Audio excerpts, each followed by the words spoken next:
குடிக்குறு சந்ததியாய் ஆழ்வார்கள் தம் செயலை விஞ்சி நிற்கும் தன்மையளாய் பிஞ்சாய் பழுத்தாளையாண்டாளை பத்தியுடன் நாளும் வழுத்தாய் மனமே மகிழ்ந்து. கண்ணபிரானை அடைந்திருக்கக்கூடிய கோபிகைகள் கண்ணபிரானிடத்திலே நோன்புக்கு வேண்டிய உபகரணங்கள் என்று சிலவற்றை 26வது பாசுரத்திலே பிரார்த்தித்தார்கள். அந்த நோன்பை தலை கட்டி முடித்த பிற்பாடு கண்ணபிரானும் நப்பின்னை பிராட்டியுமாக சேர்ந்து தங்களுக்கு கொடுக்க வேண்டிய பரிசுகள் யாவை என்பவை 27வது பாசுரத்திலே தெரிவித்தார்கள். சூடகமே தோள்வளையே தோடே செவிப்பூவே பாடகமே என்று அணைய பல்கலனும் யாமணிவோம் ஆடை உடுப்போம் அதன் பின்னே பால்சோறு மூடனை பெய்து முழங்கை வழிவார கூடியிருந்து குளிர்ந்து என்று சில விஷயங்களை எல்லாம் பிரார்த்தித்தார்கள். கண்ணபிரான் இவர்களை பார்த்து கேட்டான், இத்தனை வஸ்துக்களை கேட்கிறீர்களே, இதற்கெல்லாம் நீங்கள் உபாய அனுஷ்டானம் பண்ணியிருக்கிறீர்களா? இதை பெறுவதற்கு சாதன அனுஷ்டானம் உங்களிடத்தில் என்ன சாதனம் இருக்கிறது, என்ன கைமுதல் இருக்கிறது? சாஸ்திரங்களிலே நான் பலவாறான சாதனங்களை எல்லாம் சொல்லியிருக்கிறேன்.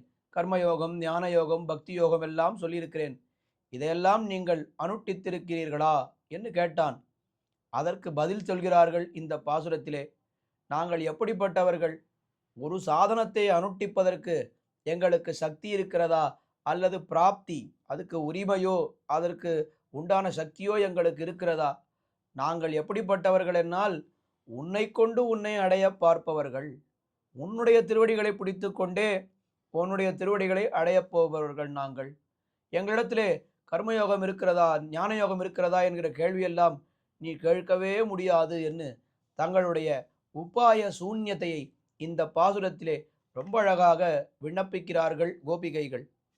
கறவைகள் பின் சென்று காணம் சேர்ந்துண்போம் அறிவொன்னும் இல்லாத வாய்க்குலத்து உந்தன்னை பிறவி பெருந்தனை புண்ணியம் யாமுடையோம் குறைவொன்றும் இல்லாத கோவிந்தா உந்தன்னோடுறவேல் நமக்கிங்கொழிக்க ஒழியாது அறியாத பிள்ளைகளோ அன்பினால் உந்தன்னை சிறுபேரழைத்தனவும் சீரியருளாதே இறைவா நீ தாராய் பறை பறையேலோர் எம்பாவாய்.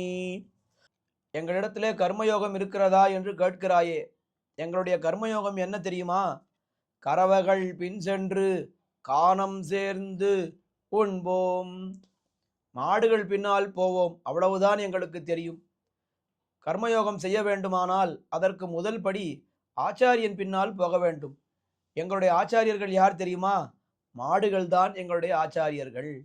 அந்த மாடுகள் எங்கே போகிறதோ அங்கே நாங்கள் போய்விடுவோம். மாடுகள் எங்கே போகும்? மேய்வதற்காக காட்டுக்கு போகும். அதன் பின்னாலே நாங்களும் காட்டுக்கு போய்விடுவோம். கறவைகள் பின் சென்று காணம் சேர்ந்து. சரி, காட்டுக்கு போய் ஏதாவது நல்ல காரியம் பண்ணுவோமா, பகவானை குறித்து தவம் செய்தல் போன்ற காரியங்களை பண்ணுவோமா என்றால் அங்கே போய் உண்போம், காணம் சேர்ந்து உண்போம். இதுதான் எங்களுக்கு தெரிந்த கர்மயோகம். எங்களுக்கு கர்மயோகம் என்று வேறு எதுவுமே தெரியாது என்று சொன்னார்கள் கோபிகைகள்.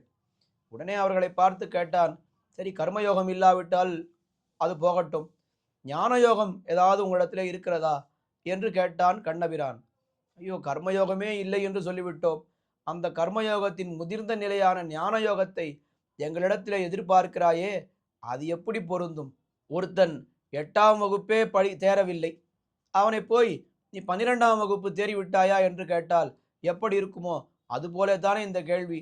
ஞான யோகம் என்பது எங்களிடத்திலே அடியோடு கிடையாது.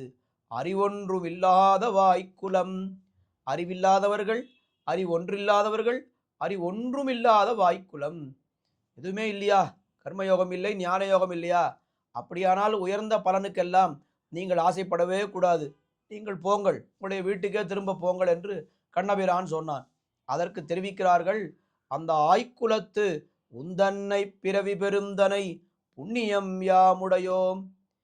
நாங்கள் அறிவொன்றில்லாதவர்கள்தான், ஆனால் அந்த ஆய்க்குலத்தை தேடி நீ வந்து பிறந்திருக்கிறாயே, உந்தன்னை பிறவி பெருந்தனை புண்ணியம் யாமுடையோம். எங்களிடத்தில் எந்த புண்ணியமும் இல்லை என்று சொன்னோம், வாஸ்தவம்தான். ஆனால் எங்களிடத்திலே ஒரு புண்ணியம் இருக்கிறது, பெரிய புண்ணியம். என்ன புண்ணியம் என்னால், புண்ணியங்களுக்கெல்லாம் புண்ணியமான நீ, புண்ணிய கிடங்கான நீ எங்களுடைய குலத்திலே வந்து பிறந்திருக்கிறாயே, அந்த புண்ணியம் இருக்கும் பொழுது வேறொரு புண்ணியத்தை நாங்கள் எங்கே போய் தேட வேண்டும், ஏன் தேட வேண்டும் என்று தெரிவிக்கிறார்கள். உந்தன்னை பிறவி பெருந்தனை புண்ணியம் யாமுடையோம். நீ எப்படிப்பட்டவன், குறைவொன்றும் இல்லாத கோவிந்தா. நாங்கள் அறிவில்லாதவர்கள், அறிவொன்றில்லாதவர்கள், அறிவொன்றுமில்லாதவர்கள். நீ எப்படிப்பட்டவன், குறை இல்லாதவன், குறை ஒன்றில்லாதவன், குறை ஒன்றுமில்லாதவன், குறை ஒன்றுமில்லாத கோவிந்தா. ஆமான், நான் குறையில்லாதவன் தான். எனக்கு எப்படிப்பட்ட குறை இல்லாதவன் என்று அவர்கள் இவனை தெரிவிக்கிறார்கள் என்னால், எங்களிடத்திலே ஒன்றை எதிர்பார்த்தலாகிற குறை இல்லாதவன். எம்பெருமான் சகல விதத்தாலும் பரிபூர்ணன். அவன் நம்மிடத்திலே ஒன்றை எதிர்பார்த்தான் என்று சொன்னால் அவனுக்கு ஏதோ ஒரு தேவை இருக்கிறது, ஒரு குறை இருந்தால் தானே நம்மிடத்திலே எதிர்பார்க்க வேண்டும். அவன் எல்லா விதத்தாலேயும் நிறைந்திருக்கக்கூடியவன் என்று சொன்ன பிற்பாடு அவனிடத்திலே ஏது குறை இருக்கும்?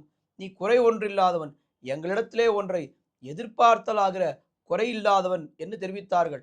உடனே கண்ணபிரான் சொன்னான், ஆமாம், எனக்கு ஒருத்தரிடத்திலே ஒன்றை எதிர்பார்க்க வேண்டும் என்கிற குறை இல்லாதவன் தான் நான், ஒப்புக்கொள்கிறேன்.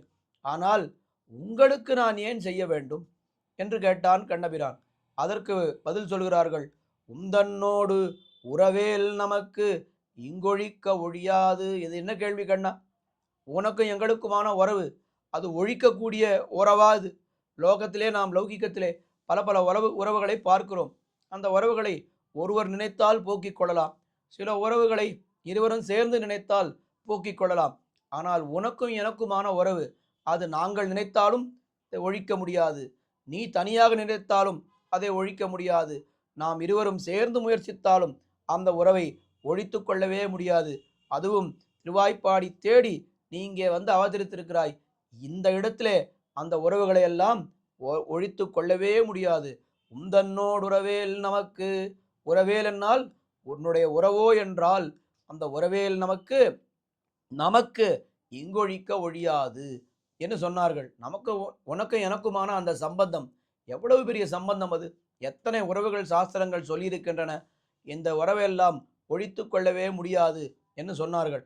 அப்படியானால் நீங்கள் முதலிலே என்ன சொன்னீர்கள்? என்னை நாராயணன் என்று சொன்னீர்கள், பார்க்கடவுள் பையத்து இன்ன பரமன் என்றெல்லாம் சொன்னீர்களே, என்னுடைய பரத்வத்தை சொல்லி ரொம்ப என்னை தள்ளி வைத்து விட்டீர்களே என்று கேட்டான் கண்ணபிரான். ஆமாம், அது நாங்கள் செய்த தவறுதான். அறியாத பிள்ளைகளோம் அன்பினால். நாங்களெல்லாம் அறியாத பிள்ளைகள். அந்த தெரியாமல் சொன்ன வார்த்தை. இந்த நாராயணனே அந்த இருப்பை வெறுத்து இங்கே கண்ணனாக அவதரித்திருக்கிறான். அப்படி அவதரித்த பிற்பாடு அவனை மறுபடியும் நாராயணன் பரமன் என்றெல்லாம் சொல்லி கொண்டிருந்தால் அது தவறுதான். எப்பொழுது நீ கோவிந்தன் என்று பசுக்களை மேய்ப்பதையே முக்கியமான காரியமாக கொண்டு இங்கே வந்துவிட்டாயோ, உன்னை கோவிந்தன் என்றுதான் நாங்கள் அழைக்க வேண்டும். இனிமேல் நாங்கள் கோவிந்தன் என்றுதான் அழைக்கப் போகிறோம். பாருங்கள், 27வது பாசுரத்திலே குறை கூடார வெல்லும் சீர் கோவிந்தா. இங்கே என்ன குறை ஒன்றுமில்லாத கோவிந்தா. நாளைய பாசுரத்திலே இற்றை பறைகொள்வான் அன்றுகான் கோவிந்தா. இதற்கு மேலே அந்த கோவிந்த நாமத்தை தவிர வேறொரு நாமத்தாலே கண்ணனை அழைக்கப் போவதே இல்லை. இத்தனை நாள் உன்னுடைய அந்த சிறு பேர், சிறுவர்களுக்கெல்லாம் இந்த நிக்னேம் என்று சொல்கிறோமே, அப்படி உன்னுடைய சிறுபேரை நாராயணன், வைகுந்தன், அதற்கு மேலே பரமன் என்றெல்லாம் அழைத்தோம். ஏதோ அறியாமையால் செய்துவிட்டோம். உந்தன்னை சிறுபேரழைத்தனவும் சீரியருளாதே. அறியாமல் நாங்கள் செய்த பிழைக்காக எங்கள் மேல் நீ சீறி அருள வேண்டாம், எங்கள் மீது நீ கோபம் கொள்ள வேண்டாம். இறைவா, நீ தாராய் பறை. எம்பெருமான் ஸ்ரீ கண்ணபிரானே, எங்களுக்கு வேண்டிய பறையை நீ கொடுத்தருள வேண்டும், நீதான் கொடுத்தருள வேண்டும். உன்னால் மட்டும்தான் கொடுக்க முடியும். அப்படி அந்த பறையை பெறுகின்ற காலத்திலே எங்களுடைய முயற்சி என்று எதுவுமே இருக்காது, எதுவுமே இருக்க முடியாது என்று தங்களுடைய அந்த உபாய சூன்யதையை ரொம்ப அழகாக தெளிவாக யாராவது ஏறிட நினைத்தாலும் எந்த புண்ணியத்தையும் எங்கள் தலை மீது ஏற்ற முடியாது என்று ரொம்ப அழகாக தெரிவிக்கிறார்கள் இந்த பாசுரத்தை. இவர்களுடைய வார்த்தைகளை எல்லாம் கேட்டு சந்தோஷப்பட்ட கண்ணபிரான் அவன் என்ன பண்ணுகிறான், அங்கிருந்து ஒரு பறையை கொண்டு வந்து இவர்களுக்கு கொடுக்கிறான். என்றாருங்கள், நீங்கள் கேட்ட பறை, இந்த பறையை கொண்டு போய் நீங்கள் நோன்பை தொடங்குங்கள் என்று சொல்கிறார். அதற்கு இவர்கள் பதில் சொல்கிறார், ஐயோ கண்ணா, இந்த பறையை பெறுவதற்காக நாங்கள் வரவில்லை. பறை பறை என்று சொன்னோமே, அதற்கு உண்மையான அர்த்தம் என்ன என்று அந்த விஷயத்தை நாளைய பாசுரம் சித்தம் சிறுகாலை என்கிற பாசுரத்திலே ரொம்ப அழகான முக்கியமான அர்த்தம், திருப்பாவையிலே முக்கியமான அர்த்தமான அந்த பறை என்கிற வார்த்தைக்கு என்ன அர்த்தம் என்பதை நாளைய பாசுரத்திலே தெரிவிக்க இருக்கிறார்கள். தொடர்ந்து அனுபவிப்போம். ஆண்டாள் திருவடிகளே சரணம்.